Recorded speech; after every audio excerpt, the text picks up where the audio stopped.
in direct violence are intentional. And when we look at cultural violence and structural violence, these two forms of violence form a strong base. They are the base of the organization. They are the base of the system. So we can say that direct violence most of the times is a mere consequence of cultural and structural violence. So cultural and structural violence, it's always been there, and though it's not conspicuous like direct violence, but its presence or its consequences have always been affecting people's lives. But there are no much initiatives to eradicate that as well, because most of the times we don't even realize that uh, these forms of violence are present. And even if sometimes we realize that there's cultural violence or structural violence, uh, we have a tendency to justify it because it's that old. It's been there in the system for a very long time. Yeah, so this is how these three types of violences are there. And Johann Galtung says that direct violence is an event, cultural violence is a process, sorry, structural violence is a process, and cultural violence is a constant, it's an invariable. So this is how he classifies between the three types of violence. Yeah.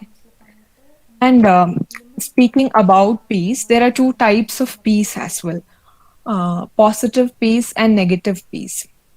So, negative peace is the absence of direct violence. So, it is the absence of war or armed conflicts.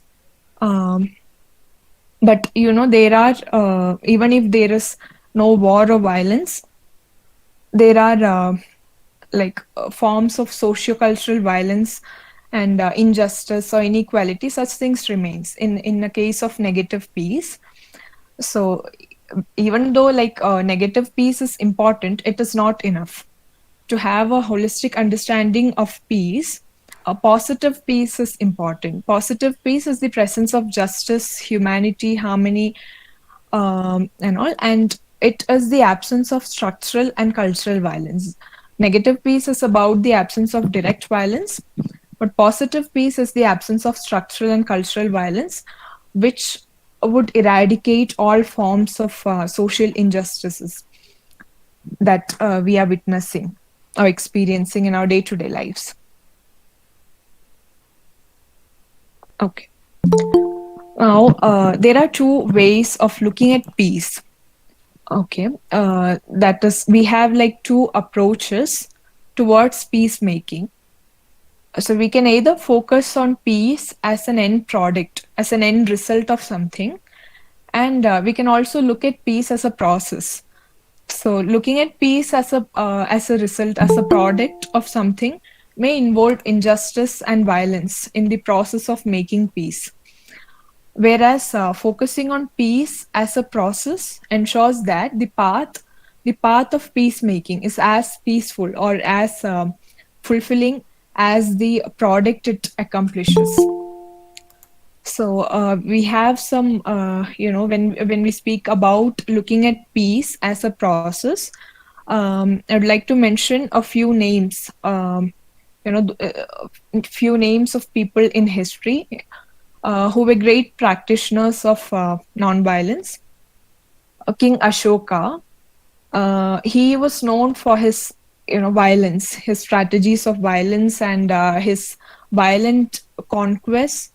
Uh, and he was a great king, but it was through violence he has proved his majesty. And after a point of self-realization of the traumatic consequences of violence, he has been since then working on achieving peace through peaceful means.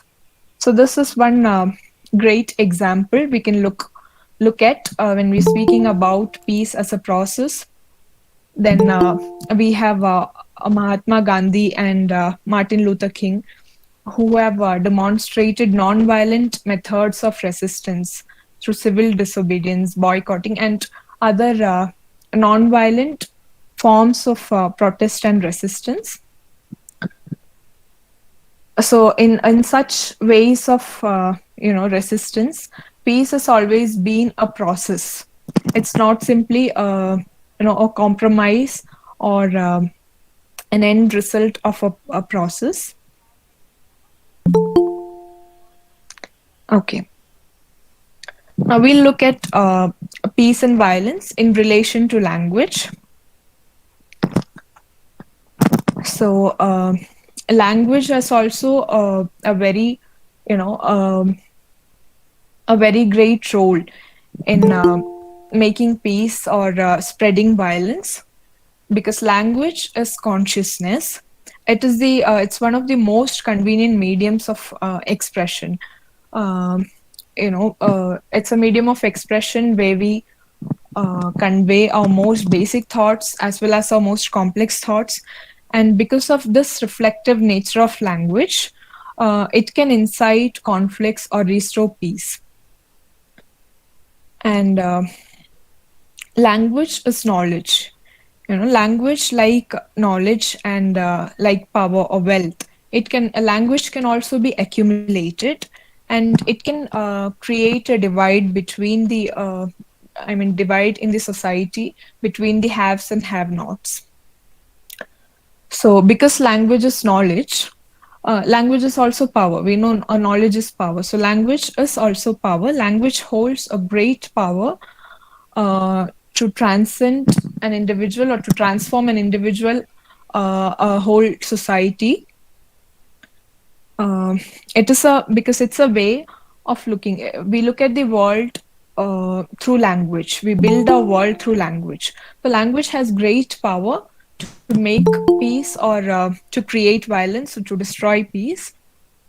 And just as we have discussed the two types of peace, that is positive peace and negative peace, we also have a language of negative peace and positive peace.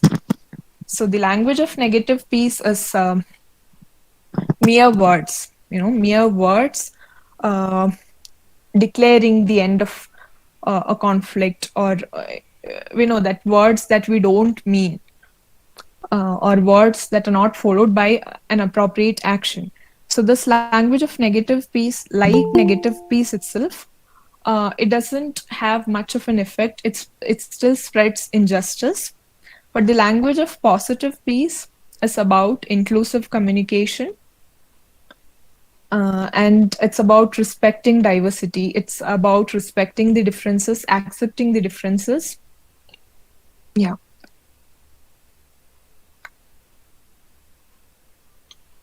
Okay. Now, again, linguistic violence. Linguistic violence is the way by which we cause violence or we create violence through language.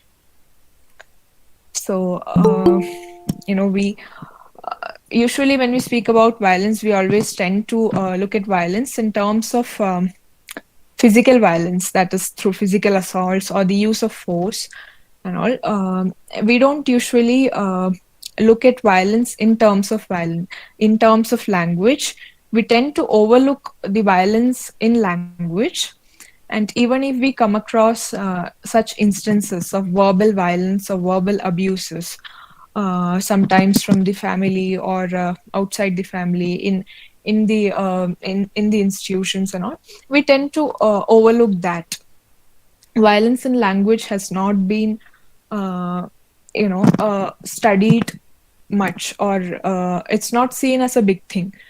Violence is considered violence only if you have something to show. That if it's visible, then it's considered. But most of the times, the invisible violence, that is overlooked.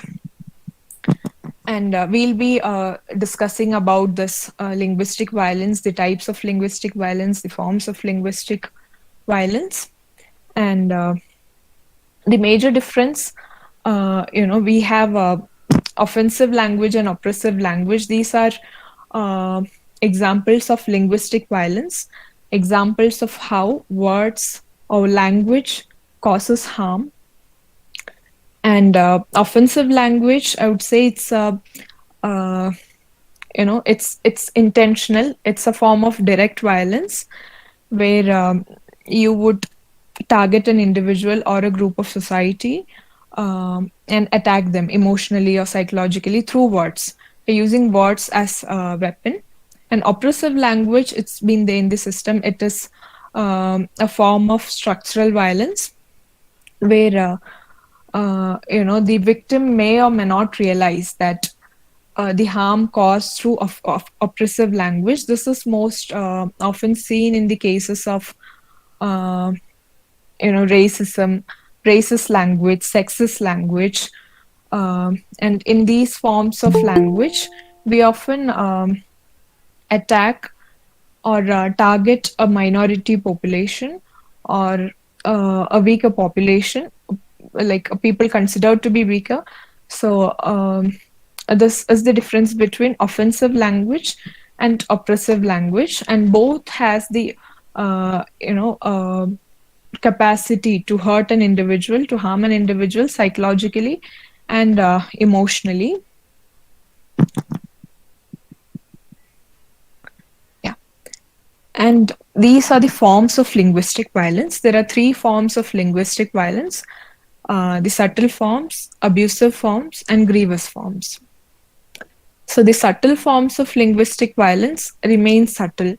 They're not loud, and most often these are not, recognized, or they're not easily noticeable. So in the subtle forms of linguistic violence, we have things like children's jokes or mean jokes. We say something to someone and then we just brush it off, saying that it was merely a joke. So that still, even if it was said as a joke, there's still an intention to hurt someone. There's still violence present in that. So this is an example of subtle form of violence, linguistic violence.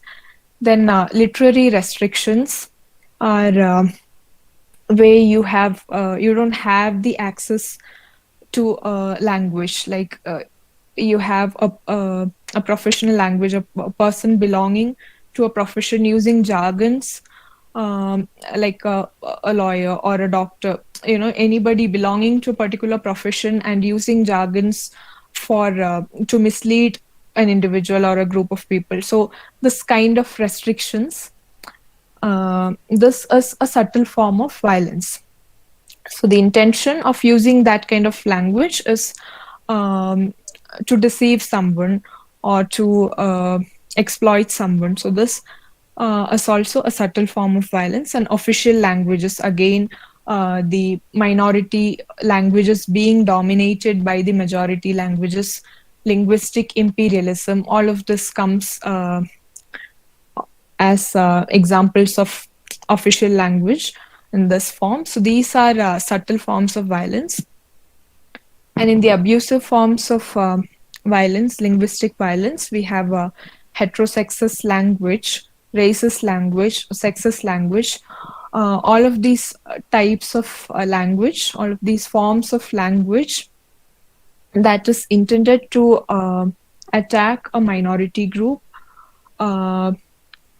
Like we have the prejudice. We're prejudiced towards a section of people, and then we use a language to hurt them, to make them feel low. We use a language as weapons. So that is like these are examples of abusive forms of linguistic violence. And grievous forms, they are like serious issues like virus language, nuclear discourse, language used to create wars, or the political discourse. When we analyze the political discourse and all, we often come across a lot of such examples of virus language, genocidal language. Yes, so that is another form of linguistic violence. So these are the three forms of linguistic violence, ranging from the very subtle forms to the most grievous or serious forms of abuse. But all of these have their own impact on an individual or a group of people. The victims, have it's not just about emotional or psychological trauma, it could also affect someone physically as well. These forms of linguistic violence.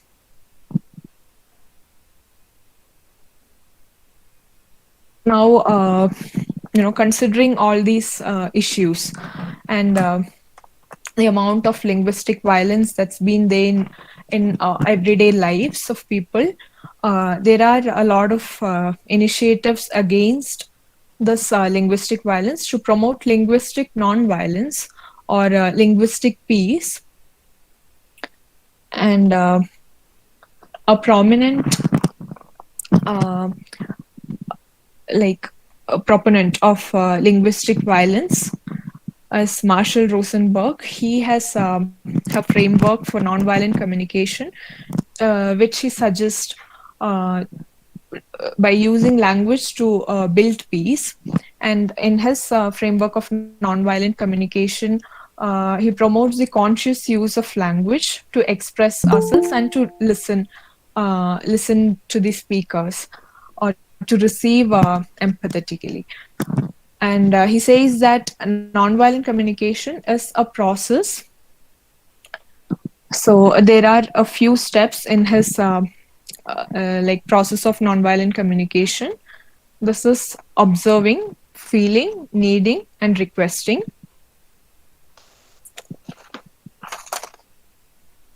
So in observing, it's observing without evaluation.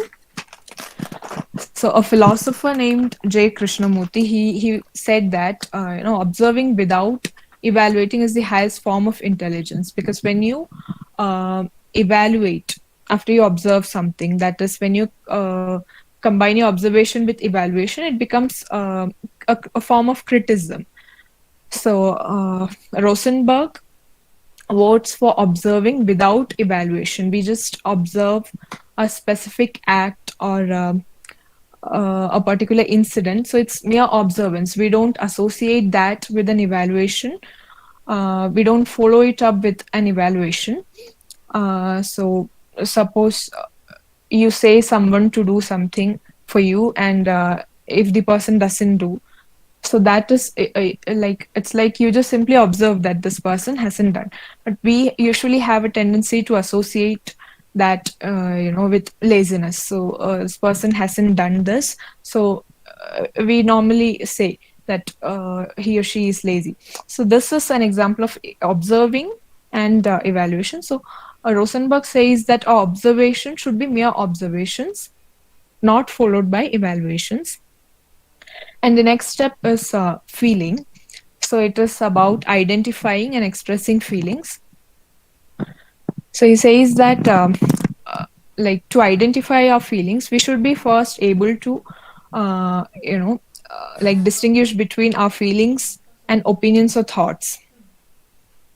So if you say that you feel betrayed, or if you feel angry when someone does this, it's not your feeling, it's a reaction to something, and it basically expresses your opinion. You feel rejected when this happens. So these are examples of mistaking feelings or confusing feelings with our thoughts or opinions. So we should first be able to identify what exactly are we feeling. And Rosenberg also distinguishes between non-feeling words and feeling words. He gives a list of words like abandoned, abused, attacked. We say things like I feel betrayed, I feel cheated, I feel intimidated. So these are not actually our feelings. Rather, they are mere reactions to something. They are our opinions, or they are our thoughts, not feelings. And he also has a list of vocabulary for feelings also. So he says that when our needs are met, we have certain words like, we feel wonderful, we feel peaceful, we feel content, we feel involved, secure. So these are the feeling words. And when our needs are not met, so basically when our needs are met, there's no conflict, right? And a conflict arises when our needs are not met. So Rosenberg says that in order to reach at that, it's first important for us to identify our feelings. So when our needs are not met, we feel afraid, we may feel ashamed, helpless, pessimistic. These are the feeling words. Yeah. So the feeling is followed by the next step, which is needing. So here we should be able to know what our needs are and to express them clearly. Um, so we should know like what needs of ours were met or what needs of ours were not met, and due to which this conflict has arisen. So this is this is a very important step in the nonviolent communication, because it helps us go back to our roots, go back to ourselves, introspect and look within ourselves, uh, find what is like what's the issue within, and then only if we know our needs we'll be able to express them. Only then we can request, for things to be in our favor. Yeah. So this is the next step, and the last step in his process of nonviolent communication is requesting. So after understanding our feelings and our needs, it's important that we request. So a request should be made in positive language, in positive action language. So if you want silence, you should say, please keep silence or please be silent, rather than saying, don't make noise.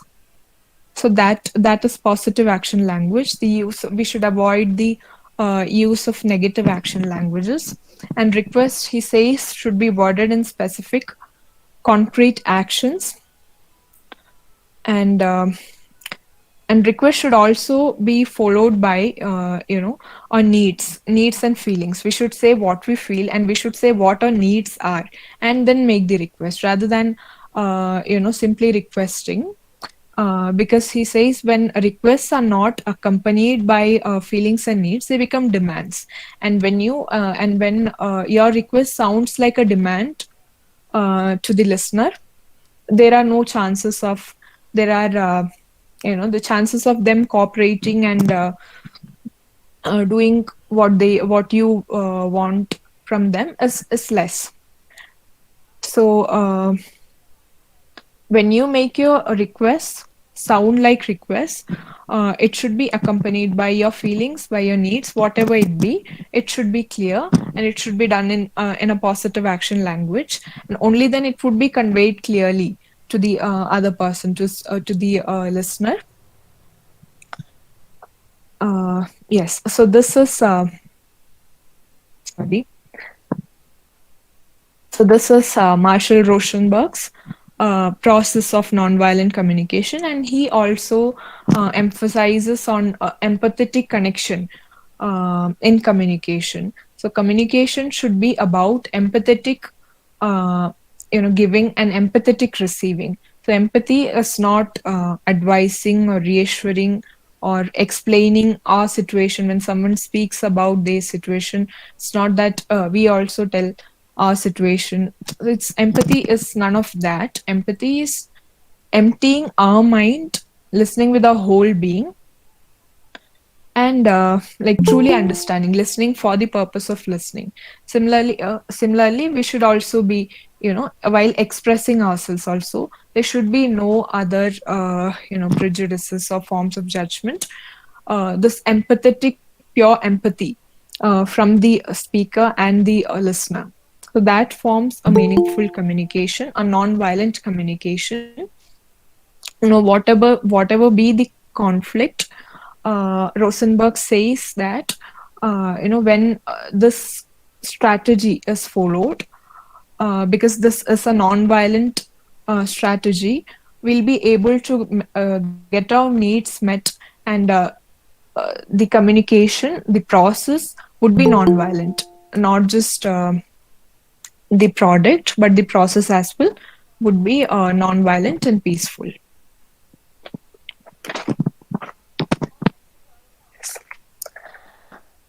A similar initiative is non-killing linguistics.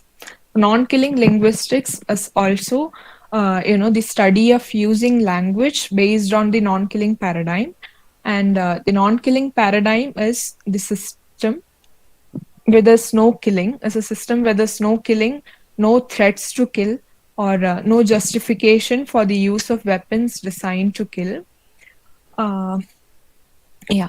So non-killing linguistics is about using language for its peacemaking potential, understanding the peacemaking potential of language and using language for that purpose to create peace, to build peace. And it speaks about the humanizing use of language.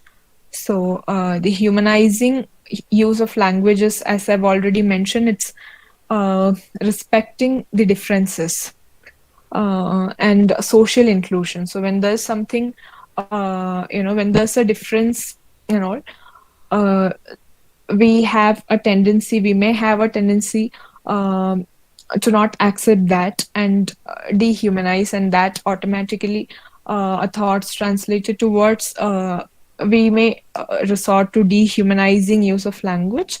Non-killing linguistics is about promoting the humanizing use of language for using language to humanize and to dignify for dignifying purposes.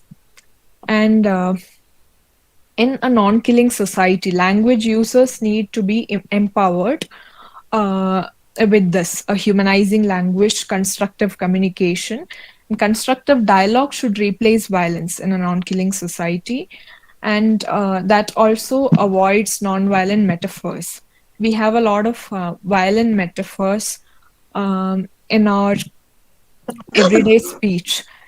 Uh, for example, we say a form of discussion or debates are usually said as war of words.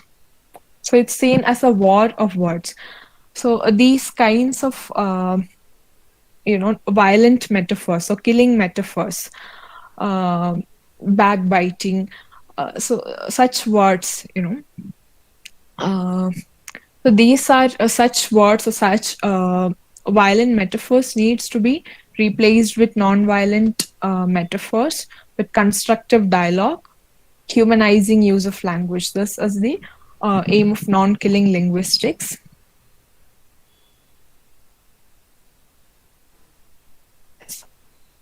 Peace linguistics is also about being aware of the dehumanizing use of language and prioritizing humanizing nature of language use. So it's understanding the dehumanizing use of language and then transforming that into a humanizing experience, or humanizing uh, language experience. So, peace linguistics, as I've told, it's a conceptual integration of peace studies and language studies. And it also emphasizes the value of linguistic diversity, multilingualism. So, if sometimes we have this situation where in a multilingual society, a language dominating other, as I've said, the experiences of linguistic imperialism or linguistic hegemony. So, peace linguistics seeks to resolve such issues and accept linguistic diversity through, dehumanizing language, dehumanizing exchanges, communicative exchanges. And peace linguistics, though it has been considered as a branch of linguistics, applied linguistics, it still does not have a fixed theoretical model. And for this reason, it has been, you know, like there are a lot of its proponents going for the practical models or applied models by including peace linguistics as part of the curriculum or courses based on that. And speaking about all of these values, the best place to invest all this is in education, right? So, peace education, uh, according to Mary Lee Morrison, peace education points out both the value and the risk of conflict and social change. So, peace education speaks about the value and the risk of conflict and social change. So, this the value of conflict. So, unless there is conflict and unless there is social change, it would be monotonous. And unless there's conflict, there would not be peace as well. So, conflicts and social changes have values as well as risks. So, peace education is about making the learners aware about the value and the risk of conflicts and social changes. And according to Johann Galton, peace education is the pedagogical effort to create a world at peace. And by peace, we mean more than the absence of violence. So, peace education to Galton is the pedagogical effort to create a world at peace. So, and this here also he emphasizes the positive peace, the inculcation of values in learners that would lead them to create an atmosphere of positive peace, lead them to create a positively peaceful society. And the goals of peace education are to promote the knowledge, skills, and values for nonviolent conflict resolution. So, this is the ultimate goal of peace education: nonviolent conflict resolutions, resolving conflicts through nonviolent means and methods. So, the knowledge, skills, and values necessary for that is imparted to the learners. The learners are made aware of that. And at a minimalistic scale, peace education is educating to reject war, militarism, and violence. And at a maximalist scale, peace education is about educating towards personal fulfillment and the creation of a cooperative society. So that's what it is. Both, at a minor level, it is educating the learners to reject violence and instead seek out or opt for positive or non-violent methods to deal with conflicts. And it's also about educating an individual or a group of learners towards their personal fulfillment and the creation of a cooperative society. And there is a significant gap between peace education and language education. So, in peace education, as I've said in the beginning, peace studies usually study about the society. It studies the society, economy, politics, culture. It may study language, but it doesn't it doesn't focus much on the linguistic elements of peacemaking and language role in creating peace or developing violence. And language education also, as I've said, it's a study about language, linguistic elements. So, peace education. So, there's been a significant gap between peace education and language education. So, this gap has been sorted out or bridged by peace language education or linguistic peace education, which is through the incorporation of linguistic perspectives into peace education. And these are some of the proponents of peace language education. Francisco Gomez de Matos, he's a peace linguist. Patricia Fredericks, Rebecca Oxford, these all peace linguists working to include peace skills, especially related to language, linguistic peace skills in language education. Not just language education, in all forms of education, but the special focus is on language education. And Francisco Gomez de Matos, he has coined this concept of communicative peace, and this concept addresses the gap between language and peace. So, communicative peace, Gomez proposes that communicative peace can be looked at as a deeper dimension of communicative competence. So, language education is usually about making learners communicatively competent. So, it seeks to develop the learner's communicative competence.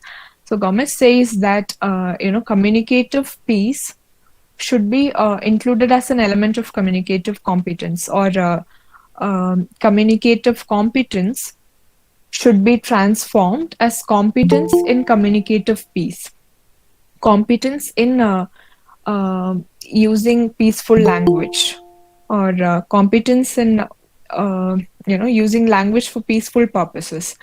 So this is what, according to him, should be the major goal of language education. And this is a framework that he has proposed. Um, and this is about how we transform an experience of communicative violence into an experience of communicative peace.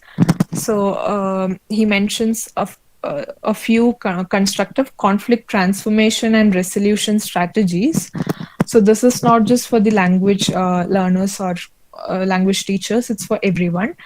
And so the first one is cooperative convincing rather than coercive convincing. So we have different types of convincing. You need to get your point convinced, or for a discussion, if you are to convince them. So there is cooperative convincing and coercive convincing. In coercive convincing, it's a kind of forceful. It has the use of force, but in cooperative convincing, there's no use of force. It's about, as we have discussed, empathetic, constructive communicative exchanges. The second one is empathetic disagreement. So even if you have disagreements or differences of opinions, you can still do that empathetically by using respectful language or positivizers. Gomez uses this word positivizers to indicate words that are respectful and optimistic in nature. And these can be used to make your disagreements more empathetic. And rephrasing dehumanizing messages, that is avoiding verbal harm. So we have a humanizing way of conveying, and then a dehumanizing way of conveying something. There are two ways that we use language. So here, this resolution strategy is about rephrasing or dehumanizing messages. So applying peace and justice to communicative acts as well. And then monitoring communication for its ethical, moral, social values. So self-monitoring communication. So we should, that is a kind of conscious use of language, being conscious of what we speak, and monitoring our communication for its values. So through these strategies, a communicatively violent experience can be constructively transformed into a communicatively peaceful experience.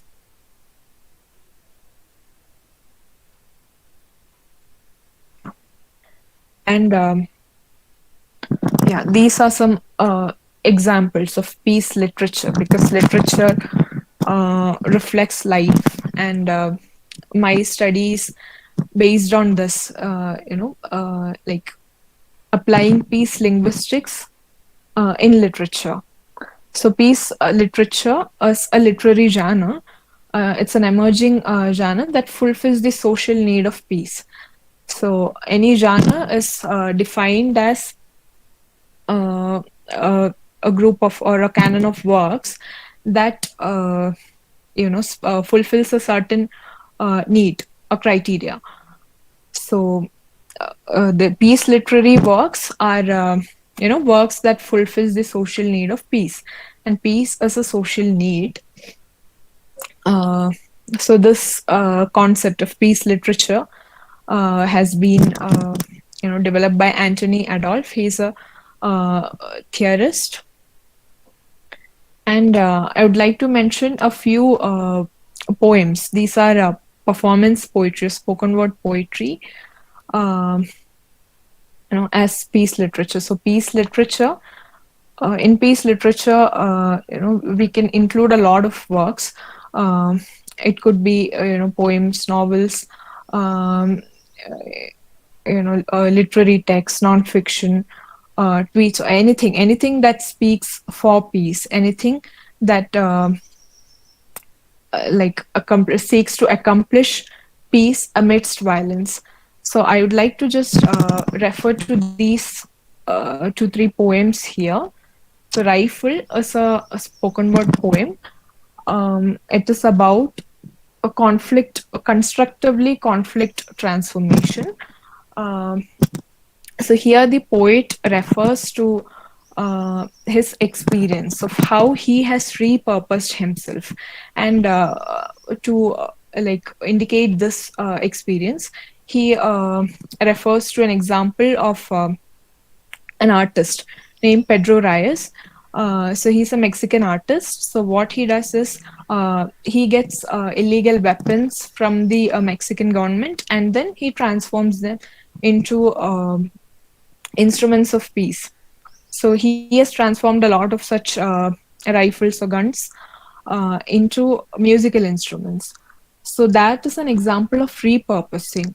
So a rifle which was meant to hold a bullet, which was meant to kill people, is now transformed into an instrument. It's now transformed into a musical instrument which holds a note, which gives life to people. Music is such a positive experience, and so this is a total transformation. So the conflict. So in this way, Excuse me, ma'am.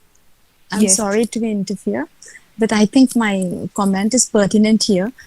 yes, As you suggested, like Rifle is all about repurposing, but the title itself is so very violent. The verb, like verbal violence, or the word itself, a weapon is being used. So why that contradiction? yes, that's an interesting observation. But I think this is a story of the rifle. In the poem, uh, the poet speaks about the story of a rifle. He actually personifies the rifle and asks, how does it feel, or how long it took to convince you that you can hold a musical note instead of a bullet. So maybe because this is the story of violence, it's titled. I mean, it's the story of a rifle, so probably that's titled that way. Yes, I understand. It was just an observation. Like, Yes, yes. It was an interesting observation, though. Yeah. thank you. Yeah. So, this way of constructive conflict transformation, and the poet shares his experience of how he has transformed himself, from being a toxic man. That is, we have this toxic masculinity, the concept of toxic masculinity being encouraged a lot in our society. So the poet's parents also probably had encouraged that concept of masculinity, toxic concept that is associating masculinity with being rough, being invulnerable, and being violent and all that. So he says that he was such a person, and he has repurposed himself into what he is now. He's a motivational speaker, and he's a spoken word artist, and his poems are quite interesting, quite impactful. So yes, this kind of repurposing, I was just mentioning this as an example of conflict transformation. So conflict is not the absence of, I mean, peace is not the absence of conflict. It is transforming conflict through a non-violent means.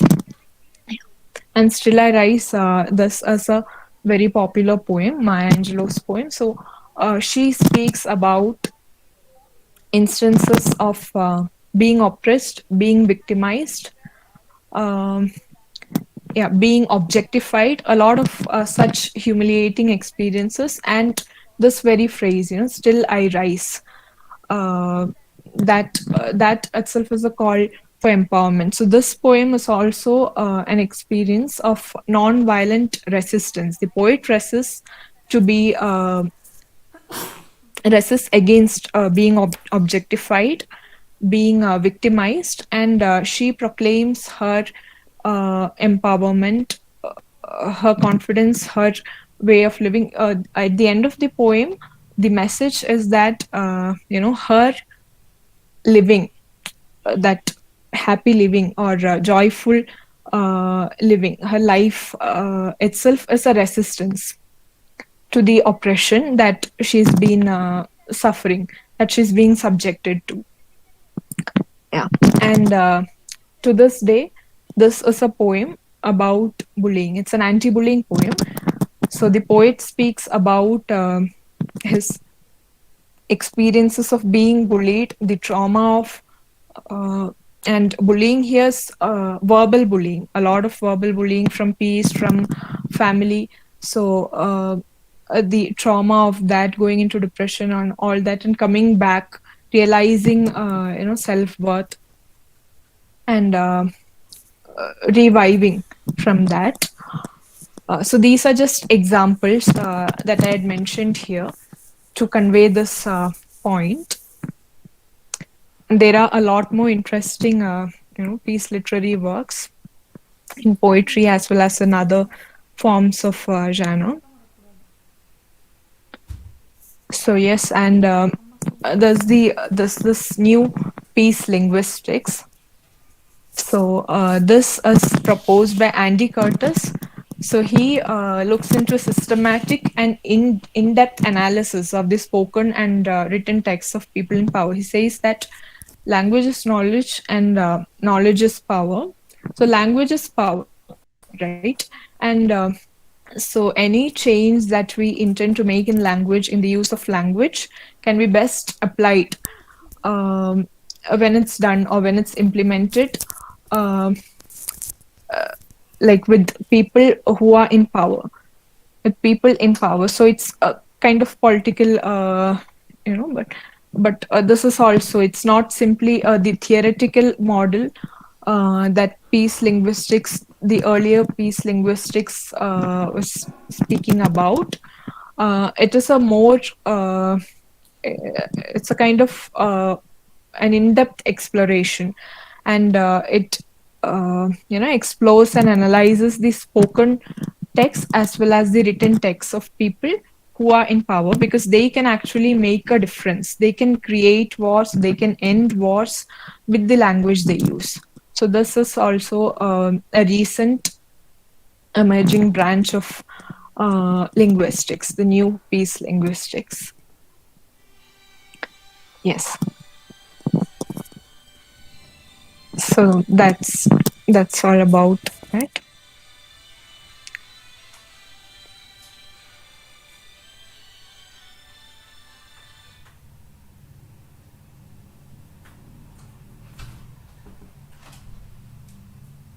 So are there any Thank you, ma'am. observations? Yeah. Yes, ma'am. Thank you, ma'am, for giving such an in-depth explanation to the many different types of facets that have to, or that are related to the linguistic methods and variations of how to utilize verbiage as a form of not or non-violent and just actual proper use of keeping peace. So it's very, very intriguing, and also the examples of the many different people that have utilized and how we can utilize it in every day. So thank you. Thank you, ma'am. Thank you so much.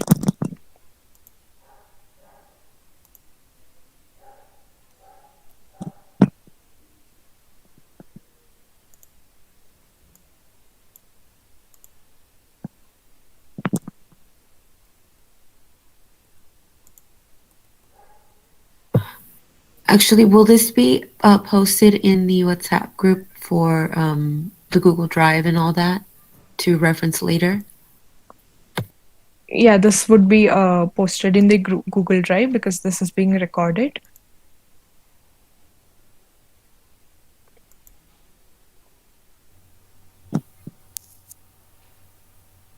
Thank you.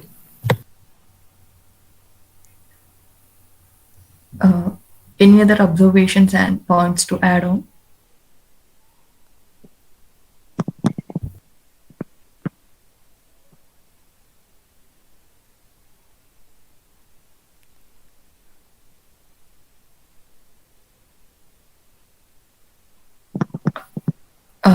Okay, ma'am. So shall we wind up the session?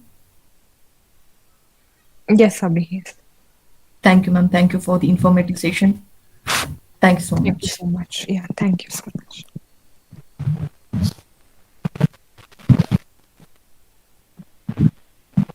Thank you for the presentation.